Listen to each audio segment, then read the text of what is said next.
नमस्कार, the news 15 देख रहे हैं आप। मैं हूं आपके साथ तनुज दीक्षित। दिल्ली के प्रशांत बिहार में कल एक ब्लास्ट हो जाता है, जिसके बाद सत्ता में बैठी आम आदमी पार्टी केंद्र सरकार को बुरी तरह से घेरती हुई नजर आती है। यहाँ पर आम आदमी पार्टी के संयोजक और दिल्ली के पूर्व मुख्यमंत्री अरविंद केजरीवाल तुरंत एक प्रेस कॉन्फ्रेंस बुला लेते हैं और यहाँ पर देश के गृह मंत्री अमित शाह से बड़े बड़े सवाल करते हैं। सीधे तौर पर अरविंद केजरीवाल ने कहा कि यहाँ पर केंद्र सरकार के पास सिर्फ और सिर्फ दिल्ली की सुरक्षा व्यवस्था की जिम्मेदारी है, वो भी यहाँ पर केंद्र सरकार निभाती हुई नजर नहीं आ रही है, मतलब संभाल नहीं पा रही है। ऐसे में हमारे साथ मेरे वरिष्ठ साथी परवेश त्यागी जी मौजूद हैं। बहुत बहुत स्वागत है परवेश जी आपका। इसी मुद्दे पर चर्चा करेंगे और दिल्ली के क्राइम की भी चर्चा करेंगे कि आखिरकार क्या स्थिति है। परवेश जी, क्या लगता है आपके लिए, दिल्ली में कल एक ब्लास्ट हुआ, उससे पहले भी दिल्ली में एक ब्लास्ट होता नजर आया था, साल में 2 ब्लास्ट, और दिल्ली के अंदर देखिए देश की राजधानी है, राष्ट्रपति यहाँ पर रहती है, प्रधानमंत्री यहाँ पर रहती हैं, गृह मंत्री यहाँ पर रहते हैं और भी तमाम बड़ी बड़ी हस्तियों के यहाँ पर घर हैं। ऐसे में दिल्ली के अंदर ऐसे ब्लास्ट कहीं ना कहीं सुरक्षा व्यवस्था पर बड़े सवाल खड़े करते हैं। नहीं तनुज, वो ब्लास्ट जहाँ तक विस्फोट की बात है, विस्फोट की बात तो है ही है, उसमें तो कोई शक नहीं है कि इस तरह की कोई घटना होती है तो निश्चित रूप से कानून व्यवस्था को लेकर कहीं ना कहीं सवाल खड़े होते हैं। लेकिन एक बड़ी बात है जो अरविंद केजरीवाल ने कल अपनी प्रेस कॉन्फ्रेंस के दौरान कही है। अरविंद केजरीवाल ने 2-3 बिंदु ऐसे उठाए हैं जिन पर कहीं ना कहीं बीजेपी को घेरते हुए अरविंद केजरीवाल साफ तौर पर नजर आए। उन्होंने जितनी भी घटनाएं दिल्ली में घटी हैं, चाहे वो गैंगरेप की रही हो, चाहे वो हत्या की रही है, चाहे वो व्यापारियों से धमकी देकर धन वसूलने की रही हो, या तमाम ऐसी घटनाएं रही हो जो कहीं ना कहीं महिला उत्पीड़न के मामले रहे हैं, उन पर जितनी भी घटनाएं दिल्ली में पिछले कुछ समय में घटी हैं, वो कहीं ना कहीं अरविंद केजरीवाल ने जी का जो अंदाज कल प्रेस कॉन्फ्रेंस करने का था, जो आपके संयोजक है, उन्होंने कहा है कि गृह मंत्री जो यानी कि जो दिल्ली की कानून व्यवस्था को देखते हैं भारत के गृह मंत्री अमित शाह, क्योंकि दिल्ली एक, आपको हम अपने दर्शकों को बता दें कि दिल्ली को पूर्ण राज्य का दर्जा प्राप्त नहीं है। दिल्ली जो है हमारी जो नेशनल कैपिटल है, राष्ट्रीय राजधानी है, वो कहीं ना कहीं केंद्र शासित प्रदेश है, तो पूर्ण राज्य का दर्जा नहीं। तो ऐसे में जो कानून व्यवस्था का मामला है दिल्ली का, जो दिल्ली की कानून व्यवस्था है, जो दिल्ली की पुलिसिंग व्यवस्था है, वो केंद्र सरकार के अधीन आती है, यानी कि भारत के जो गृह मंत्रालय है उसके अधीन आती है और भारत के गृह मंत्री अमित शाह है। तो ऐसे में अरविंद केजरीवाल जो पूर्व मुख्यमंत्री हैं दिल्ली के और आम आदमी पार्टी के राष्ट्रीय संयोजक हैं, उन्होंने अरविंद के अपनी कल प्रेस कॉन्फ्रेंस करके जो दिल्ली में अपराध बढ़ रहे हैं उसको लेकर कहीं ना कहीं सीधे भारतीय जनता पार्टी और जो गृह मंत्री अमित शाह का बार बार अपनी प्रेस कॉन्फ्रेंस में नाम लिया, उनको बार बार गिरा और लगातार ये बताने की कोशिश की कि फला घटना जो है, जो घटित हुई है, वो गृह मंत्री के घर से महज 2 किलोमीटर की दूरी पर हुई है। जो दूसरी घटना घटित हुई है जहाँ गैंगरेप की घटना हुई है, वो गृह मंत्री के आवास से जो है 8 किलोमीटर की दूरी पर हुई है। जो तीसरी घटना घटित हुई है वो हत्या की है, मर्डर की है, वो मुख्यमंत्री के आवास से 4 किलोमीटर की दूरी पर है। तो कहीं ना कहीं सीधे जो है निशाने पर दिल्ली के मुख्यमंत्री ने एक जो प्रेस कॉन्फ्रेंस कल की थी उसमें सीधे तौर पर भारत के गृह मंत्री और दिल्ली की कानून व्यवस्था को लेकर गंभीर सवाल खड़े किए हैं। और उन्होंने सबसे बड़ा मुद्दा ये उठाया है कि दिल्ली के जो व्यापारी वर्ग है, दिल्ली के व्यापारी वर्ग भी कहीं ना कहीं असुरक्षित खुद को महसूस कर रहा है। उन्होंने ऑन द रिकॉर्ड ये बात कही है कि 160 कॉल जो है, जो थ्रेट की कॉल है, जो वसूली के लिए कॉल की जाती है, जो चौथ वसूली मांगी जाती है, फिरौती मांगी जाती है, इस तरीके की जो कॉल है वो 160 कॉल तो ऑन रिकॉर्ड दिल्ली पुलिस के पास दर्ज हैं। और बाकी ऐसी भी कॉल्स हैं जो पुलिस में कहीं ना कहीं पीड़ित वर्ग जो होता है, जो पीड़ित होता है, वो पुलिस के पास जाते हुए डरता है क्योंकि उसे अपनी जान माल का खतरा होता है। तो ऐसी तमाम सैकड़ों की संख्या में ऐसे लोग भी हैं। तो उन्होंने इसको एक बड़ा मुद्दा बनाने की कोशिश दिल्ली के चुनाव में, जो कानून व्यवस्था का, दिल्ली की कानून व्यवस्था है, उसको लेकर एक बड़ा मुद्दा दिल्ली के चुनाव में बनाने की कोशिश करते हुए अरविंद केजरीवाल दिखे। उन्होंने सीधा सीधा रेप, हत्या, मर्डर, अवैध वसूली की जिस तरीके का जिक्र किया है, महिलाओं के साथ अत्याचार का जिक्र किया है, उससे साफ तौर पर जाहिर हो गया है कि दिल्ली के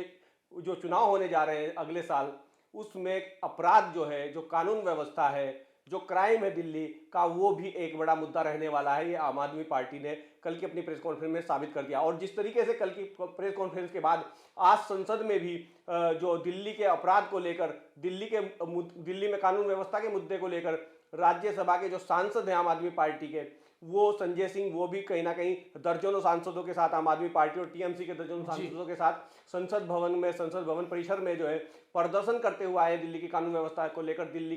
की जनता की सुरक्षा की मांग को लेकर प्रदर्शन होता हुआ दिखाई दिया। तो इसमें कोई दो राय नहीं है कि यह साफ तौर से तय हो गया कि इस बार आम आदमी पार्टी ये तय कर चुकी है, जो दिल्ली की जनता है उसके मुद्दे को कहीं ना कहीं इस बार वो चुनाव में भुनाने का काम करेगी। दिल्ली की जनता की सुरक्षा का जो मुद्दा है, दिल्ली के में बढ़ते हुए अपराध का जो मुद्दा है, उसको एक बड़ा मुद्दा आम आदमी पार्टी चुनाव में बनाने जा रही है। जिस तरीके की बात अरविंद केजरीवाल ने कही है कि भारतीय जनता पार्टी ने नारा दिया था बेटी बचाओ बेटी पढ़ाओ, लेकिन उन्होंने कहा है कि आम आदमी पार्टी को जनता ने बेटियों को पढ़ाने की जिम्मेदारी दी है, तो आम आदमी पार्टी ने बेटियों को पढ़ा रही है। लेकिन भारतीय जनता पार्टी के ऊपर जो है कंधों पर, देश के गृह मंत्री अमित शाह के कंधों पर है, बेटियों को बचाने की जिम्मेदारी है, लेकिन भारतीय जनता पार्टी बेटियों को नहीं बचा रही है। तो कहीं ना कहीं महिला सुरक्षा का मुद्दा भी एक तरीके से जो बहुत महत्वपूर्ण मुद्दा है, क्योंकि आधी आबादी से जुड़ा मामला है, तो महिला के मुद्दों पर भी आम आदमी पार्टी कहीं ना कहीं भारतीय जनता पार्टी को घेरती हुई दिखाई दे रही है। और उनकी सुरक्षा का जो सवाल है उसको दिल्ली में कहीं ना कहीं चुनाव में एक मुद्दा बनाने के लिए करती हुई दिखाई पड़ रही है। आज ये प्रेस कॉन्फ्रेंस बड़े भारी मन से और बेहद दुख के साथ करनी पड़ रही है। दिल्ली में जो कानून व्यवस्था की बहुत ज़्यादा बुरी हालत होती जा रही है, और ख़ासकर पिछले 1-1.5 साल से दिल्ली में जो अपराध बढ़ते जा रहे हैं, कानून व्यवस्था चरमरा गई है, मर्डर्स बहुत होने लगे हैं, व्यापारियों को एक्सटॉर्शन के कॉल्स आ रहे हैं, चारों तरफ महिलाओं के साथ ईव टीजिंग के, बलात्कार के, गैंग रेप्स के, मर्डर के मामले बढ़ते जा रहे हैं। गैंग वॉर्स मतलब कई सालों के बाद गैंग वॉर दिल्ली में देखने को मिल रहे हैं। जिस किस्म के गैंग वॉर एक समय में 90s के दशक में बॉम्बे में देखने को मिलते थे, जब बॉम्बे में अंडरवर्ल्ड का बोलबाला था, उस तरह के गैंग वॉर और शूटआउट्स दिल्ली के अंदर देखने को मिल रहे हैं। आज लोग ये कह रहे हैं कि दिल्ली न केवल असुरक्षित है, बल्कि दुनिया की सबसे असुरक्षित राजधानी दिल्ली है। गैंग वॉर, गैंग रेप और 1990 में जो हालात 90 के दशक में मुंबई में होते थे माफियाओं के राज के, वो स्थिति देश की राजधानी में बन चुकी है। देश की राजधानी अपराधों की राजधानी बन गई है, और इसलिए मैंने आज 267 का नोटिस दिया है कि सदन में आके गृह मंत्री दिल्ली की कानून व्यवस्था पर जवाब दें। यहाँ राष्ट्रपति रहते हैं, यहाँ पर प्रधानमंत्री रहते हैं, गृह मंत्री रहते हैं। गृह मंत्री के नाक के नीचे उनके घर के आसपास के कई किलोमीटर के अंदर, 10 किलोमीटर के अंदर रोज हत्या हो रही है, बलात्कार की घटनाएं हो रही हैं। दिल्ली को बर्बाद कर दिया इन्होंने। तो बेटियों को पढ़ाने की जिम्मेदारी आम आदमी पार्टी की सरकार की थी, केजरीवाल जी की थी। बेटियों को पढ़ाने का काम हमने किया, और बेटियों को बचाने की जिम्मेदारी केंद्र सरकार और मोदी सरकार की है, अमित शाह की है। वो उस पर जवाब भी नहीं देना चाहते। दिल्ली की सुरक्षा का क्या होगा? देश की राजधानी अगर सुरक्षित नहीं है तो देश कैसे सुरक्षित रहेगा? तो ये सारे मसले को लेकर आज हम लोगों ने प्रोटेस्ट किया। इसमें हमारे साथ टीएमसी के सांसद भी शामिल हुए, और आगे इस आंदोलन को हम लोग और बड़ा करेंगे, दूसरे राजनीतिक दलों को भी इसमें शामिल करेंगे और सदन के अंदर इस पर चर्चा की मांग करेंगे। संजय जी, एक सवाल आप लोग अडानी को लेकर यहाँ पर देखिए 2020 में 2,45,844 केस निकलकर सामने आए क्राइम के दिल्ली के अंदर। 2021 में 2,79,045 केस निकलकर सामने आए, और उसके बाद यहाँ पर 2022 में 2,98,988 केस निकलकर सामने आए। 2023 का अभी जो पूरा डेटा है सर वो हमारे पास नहीं है, लेकिन यहाँ पर 20, 21, 22 इन तीनों सालों का अगर हम जिक्र करें तो देखिए बढ़ोतरी हुई है। 2020 में 2,45,000 और 2021 में 2,79,000 और वर्ष 2022 में 2,98,000। सर दिल्ली में जो दिल्ली पुलिस की स्पेशल सेल है आखिरकार वो क्या कर रही है, ये भी एक बड़ा सवाल यहाँ पर खड़ा होता है। तनुज, सबसे बड़ा मुद्दा यह है कि जो 21 से लेके 22 तक का आंकड़ा आप दे रहे हैं, 20 से लेके 22 तक का आंकड़ा 3 साल का आप दे रहे हैं, इस 3 साल में लगभग अधिकांश समय वो है जो कोरोना काल का है। जी जी। अगर कोरोना काल में भी इस तरह के अपराध घटित हो रहे हैं, जब लोगों को घरों से बाहर निकलने की छूट नहीं थी, आज़ादी नहीं थी, कहीं ना कहीं धारा 144 लागू की गई थी, जो उस जमाने की जो आजकल जो बीएनएस हो गया है, अब 164 लागू होती है, पहले 144 लागू होती थी, तो वो भी लगी है। कहीं ना कहीं पूरी तरीके से लॉकडाउन लगाया गया। तो अगर ऐसी स्थिति में दिल्ली में फिर भी अपराध के आंकड़े बढ़े हैं तो कहीं ना कहीं सवाल तो बनता है, और इसी को कहीं ना कहीं मुद्दा बनाकर, इसी को सवाल खड़ा करके जो अरविंद केजरीवाल हैं वो भारतीय जनता पार्टी पर हमलावर हो रहे हैं। और जिस तरीके से उन्होंने बेटियों का और महिलाओं का मुद्दा जोड़ा है, उस पर कहीं ना कहीं भारतीय जनता पार्टी को घेरते हुए नजर आ रहे हैं। क्योंकि उन्होंने साफ तौर से कहा है, अरविंद केजरीवाल की अगर मैं बात करूं तो अरविंद केजरीवाल ने साफ तौर से कहा है कि बेटी जो शिक्षा की जो जिम्मेदारी है वो अरविंद केजरीवाल ने दिल्ली की ली थी, दिल्ली की जनता की ली थी, दिल्ली के युवाओं की ली थी, दिल्ली की बेटियों की ली थी। क्योंकि दिल्ली में जिस तरीके का मॉडल शिक्षा के क्षेत्र में आम आदमी पार्टी की सरकार ने देने का काम किया है, निश्चित रूप से उसकी तारीफ सभी जगहों पर हो रही है। और उसको लेकर कहीं ना कहीं विपक्ष पर, यानी कि भारतीय जनता पार्टी हो या कांग्रेस हो, आम आदमी पार्टी जो दिल्ली में सरकार चला रही है इस समय, वो उसको विपक्ष को इस मुद्दे पर कहीं ना कहीं घेरती हुई नजर भी आती है। और कहीं ना कहीं विपक्ष जो है आम आदमी पार्टी की शिक्षा के मुद्दे पर, यानी कि उसकी पिच पर आकर कभी खेलना भी नहीं चाहता है, ये भी दिखाई पड़ता है। तो कहीं ना कहीं शिक्षा के क्षेत्र में एक परिवर्तन दिल्ली में देखने को मिला है आम आदमी पार्टी और अरविंद केजरीवाल की सरकार में। तो कहीं ना कहीं उसको एक मुद्दा बनाकर, एक बड़ा हथियार बनाकर इस बार आम आदमी पार्टी चुनाव में इस्तेमाल करने जा रही है। और यही वजह है कि अरविंद केजरीवाल ने चुनावी, जैसे ही महाराष्ट्र का चुनाव का महाराष्ट्र और झारखंड के चुनाव समाप्त हुए तो अरविंद केजरीवाल ने दिल्ली के चुनाव में कहीं ना कहीं दिल्ली के चुनाव की तरफ एक तरीके से बिगुल फूंक दिया। जिस तरीके से उन्होंने अगले दिन ही 11 अपने उम्मीदवारों की घोषणा कर दी दिल्ली की 11 विधानसभा सीटों पर, तो वो चुनावी बिगुल फूंकते हुए, और इस समय लग रहा है कि आम आदमी पार्टी पूरी तरह दिल्ली में चुनावी मोड में आ गई है। और दिल्ली में बीजेपी को लेकर उन्होंने कहा है, अरविंद केजरीवाल ने ये भी बात कही है कि अरविंद केजरीवाल जो है अपराध को रोकने का काम करे दिल्ली में। अरविंद केजरीवाल ने कहा है कि बीजेपी जो है, अमित शाह जो है गृह मंत्री भारत सरकार के, वो दिल्ली में अपराध को रोकने का काम करे, जबकि अपराध को रोकने के बजाय भारतीय जनता पार्टी और गृह मंत्री देश के वो अरविंद केजरीवाल को रोकने का काम करते हैं। जबकि अरविंद केजरीवाल के रोकने से दिल्ली सुरक्षित नहीं होगी,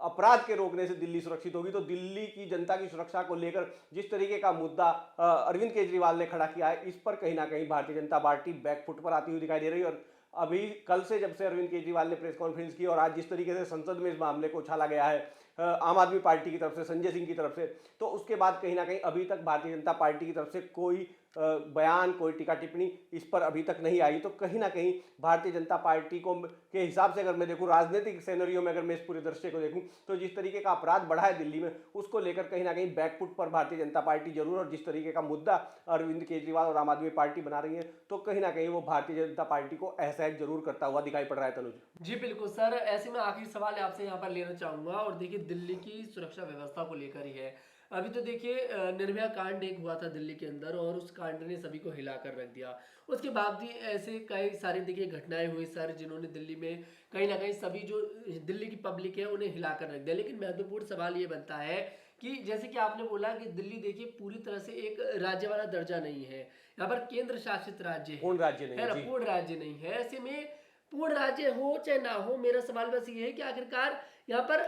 सरवाइव किसको करना पड़ रहा है? सरवाइव यहाँ पर जनता को करना पड़ रहा है। सवाल यहाँ पर अरविंद केजरीवाल से भी है, सवाल यहाँ पर केंद्र सरकार से भी है, गृह मंत्री से भी है, अमित शाह से, कि भाई यहाँ पर जनता को क्यों परेशानी का सामना करना पड़ रहा है, चाहे केंद्र सरकार के पास सुरक्षा व्यवस्था हो या फिर अरविंद केजरीवाल के पास हो, यहाँ पर जनता को परेशानी नहीं होनी चाहिए। और जैसे कि मैंने पूरा डेटा बताया सर 2020 का, 2021, 2022 सब में बढ़ोतरी देखने को मिली। और आपने बताया कि भाई ये सब साल वो है जब कोरोना काल, तब समझिए कि जब इस बार जो 2023 का डेटा जब हम लोगों के पास आएगा, तो मुझे ऐसा लगता है कि बढ़ोतरी बहुत ज़्यादा हो जाएगी। सर ऐसे में क्या लगता है आपके लिए? नहीं, आपका सवाल बिल्कुल सही है तनुज, कहीं ना कहीं, क्योंकि अगर अपराध बढ़ता है तो जनता को भी परेशानी होती है। सरकार तो कहीं ना कहीं ऐसे में सरकारों को की जवाबदेही तय होनी चाहिए। और जनता की अदालत में जब 5 साल बाद चुनाव आता है, तो ऐसे में जनता अपनी जवाब मांगती है सरकार से भी, नेताओं से भी, और सत्ता से भी, और विपक्ष से भी। और कहीं ना कहीं इसी को देखते हुए अरविंद केजरीवाल ने भारतीय जनता पार्टी से सवाल पूछने का सिलसिला शुरू कर दिया है, क्रम जारी कर दिया है। जैसे कि उनकी एक कार्यशैली है, जिस तरीके की वो उनकी छवि है कि कहीं ना कहीं आम आदमी पार्टी जो है वो सवाल पूछने में और दलों के मुकाबले काफ़ी आगे दिखाई पड़ती है। और जिस तरीके से, क्योंकि कानून व्यवस्था जो है दिल्ली की तनुज, वो भारतीय जनता पार्टी की सरकार के पास है। ये जो भी केंद्र में जिसकी भी सरकार होगी, जो भी भारत का गृह मंत्री होगा, देश का गृह मंत्री होगा, उसी के हाथ में जितने भी प्रदेश, देश के केंद्र शासित राज्य होते हैं, उनकी कानून व्यवस्था की, उनकी पुलिसिंग की जो जिम्मेदारी होती है, वो केंद्र सरकार की, भारत के गृह मंत्री की होती है। तो क्योंकि दिल्ली जो है वो भी केंद्र शासित प्रदेश है, हमारी राष्ट्रीय राजधानी भी केंद्र शासित प्रदेश है, तो ऐसे में सवाल तो भारतीय जनता पार्टी से ही होगा, और भारत के जो है गृह मंत्री से ही होगा, अमित शाह से ही होगा, क्योंकि सरकार उनकी, और कानून व्यवस्था पर काम करने की, कानून व्यवस्था, क्राइम को कंट्रोल करने की जो जिम्मेदारी है वो गृह मंत्रालय की है, वो भारत सरकार की है। तो ऐसे में अरविंद केजरीवाल इसीलिए इस मुद्दे को उछालते हुए, इस मुद्दे को कहीं ना कहीं खड़ा करते हुए, बनाते हुए दिखाई पड़ रहे हैं। क्योंकि कल तक जो प्रेस कॉन्फ्रेंस तक सीमित था, आज वो जिस तरीके से संसद में उसको लेकर हाथों में तख्तियां लेकर, स्लोगन लिखी, नारे लेकर, जिस तरीके से आम आदमी पार्टी के सांसद, टीएमसी के सांसदों का साथ में आम आदमी को, संजय सिंह को राज्यसभा में दिखाई दिया, संसद परिसर में दिखाई दिया, जिस तरीके से वो इस मुद्दे के साथ खड़े हुए दिखाई दिया और उन्होंने इस मुद्दे पर और पार्टियों के सांसदों को जोड़ने को भी, यानी कि आने वाला जो समय होगा, जो इस समय जो है शीतकालीन सत्र चल रहा है संसद का, भारत की संसद का जो शीतकालीन सत्र चल रहा है, तो जब मंगलवार से या सोमवार से फिर से संसद का सत्र शुरू होगा, उसमें ये मुद्दा कहीं ना कहीं हावी होता दिखाई देगा। इस तरीके का इशारा संजय सिंह ने आज अपने बयान में साफ तौर से किया है। तो कहीं ना कहीं दिल्ली में कानून व्यवस्था को लेकर और दिल्ली में जो चुनाव आने वाला है और उसके चुनाव की गूंज जो है अब संसद में भी सुनाई देने लगी है, ये साफ तौर से दिखाई दे रहा है। सड़क के साथ साथ संसद में भी इसकी गूंज दिखाई दे रही है और आम आदमी पार्टी इस मुद्दे को बिल्कुल छोड़ना नहीं चाहेगी। वो इस मुद्दे को जोर शोर से इसीलिए उठा रही है कि कहीं ना कहीं दिल्ली की कानून व्यवस्था को लेकर भारतीय जनता पार्टी का, भारत की सरकार का फेलियर दिखाना चाहती, क्योंकि पिछले लगभग 11 जब तक चुनाव आएगा दिल्ली का, लगभग 11 वर्ष भारत की सरकार के, यानी कि प्रधानमंत्री नरेंद्र मोदी के हो चुके होंगे और 6 वर्ष का कार्यकाल भारत के गृह मंत्री अमित शाह का हो चुका होगा। क्योंकि 5 वर्ष तो पहले जो गृह मंत्री थे वो राजनाथ सिंह रहे पहली सरकार में, मोदी 1 में। तो मोदी 2 का और मोदी 3 का जो कार्यकाल है उसमें, यानी अब एनडीए की जो सरकार है उसमें अमित शाह लगातार दूसरी बार गृह मंत्री बनाए गए। तो ऐसे में वो जवाब जो मांगने की जो बात अरविंद केजरीवाल से की जा रही है, कानून व्यवस्था को लेकर जो घेरा जा रहा है, तो कहीं ना कहीं जनता में एक मुद्दा बनाया जा रहा है। और दिल्ली की जनता भी कहीं ना कहीं, क्योंकि आम आदमी के पार्टी के बारे में मशहूर है कि वो कोई भी मुद्दा उठाने से पहले उसका फीडबैक जनता से लेती है, तो कहीं ना कहीं जिस तरीके से फीडबैक जनता से लिया होगा आम आदमी पार्टी ने, तो बेहतर फीडबैक मिलने के बाद ही कहीं ना कहीं इस मुद्दे को आम आदमी पार्टी दिल्ली में हवा देती हुई दिखाई दे रही है। क्योंकि सुरक्षा का मुद्दा और महिलाओं की सुरक्षा से जुड़ा हुआ मुद्दा जिस तरीके से उठाया जा रहा है, वो कहीं ना कहीं काम करता हुआ आपको विधानसभा के चुनाव में भी नजर आ सकता है। क्योंकि इसी दिल्ली में केजरीवाल की जो सरकार थी उसने महिलाओं को जो डीटीसी की बसें, यानी कि दिल्ली परिवहन निगम की जो बसें, उन तमाम बसों में फ्री सफर का करने की जो उनको सुविधा दी है, उस सुविधा पर भी कहीं ना कहीं महिलाओं में एक सॉफ्ट कॉर्नर आम आदमी के पार्टी के प्रति दिखाई पड़ता है। तो अब महिलाओं का मुद्दा और अपराध का मुद्दा जो है वो भी कहीं ना कहीं दिल्ली की जनता से कनेक्ट करती हुई आम आदमी पार्टी की सरकार दिखाई दे रही है। और एक ये दिल्ली के अपराध का मुद्दा जो होगा, दिल्ली में महिलाओं की सुरक्षा का जो मुद्दा होगा, ये भी चुनाव में एक अहम मुद्दा मैं बनता हुआ देख रहा हूं अभी से, जिस तरीके से आम आदमी पार्टी ने इस पर, भारतीय जनता पार्टी पर हमला और हल्ला बोला है। तनुज जी बिल्कुल, अब ऐसे में यही देखते हैं कि आखिरकार आम आदमी पार्टी जिस तरह से यहाँ पर भारतीय जनता पार्टी को दिल्ली की सुरक्षा को लेकर घेरती नजर आ रही है, ऐसे में कितना असर ये जो सत्र इस बार चल रहा है संसद में, कितना असर इस पर पड़ता नजर आएगा। क्योंकि जिस तरह से संजय सिंह आज कहते नजर आ रहे थे कि भाई हम सबसे पहले इसी मुद्दे को उठाएंगे और जब तब तक संसद चलने नहीं देंगे जब तक हमारे मुद्दे पर गौर नहीं करी जाएगी। आपकी इस पर क्या राय है, कमेंट सेक्शन में जरूर बताइएगा। मैं तनुज दीक्षित आपसे फिर मुलाकात करूंगा। अभी के लिए हमें इजाजत दें, नमस्कार।